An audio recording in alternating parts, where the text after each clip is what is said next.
আসসালামু আলাইকুম, কেমন আছেন সবাই? Welcome to my daily blog.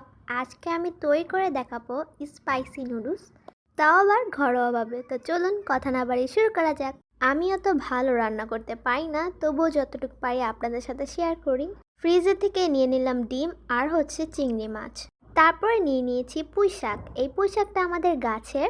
পুঁই শাকটা সিদ্ধ করে নিতে হবে, তার সাথে দিয়ে দিব মটরশুঁটি।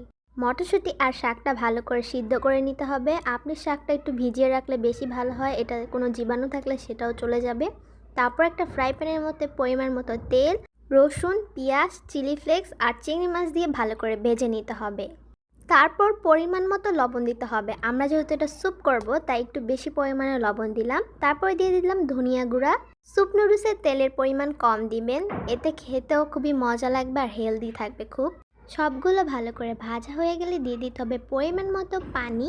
পানিটা যখন বলক আসবে, ঠিক সেই পর্যায়ে আপনি নুডলসটা দিবেন। এর আগে দিলে কিন্তু তখন নুডলসগুলো ভেঙে যেতে পারে। বেশি পানি থাকলে তখন নুডলস ভেঙে গেলে খেতে মজা লাগবে না। তারপর নুডলসের মশলাটা দিয়ে দিলাম।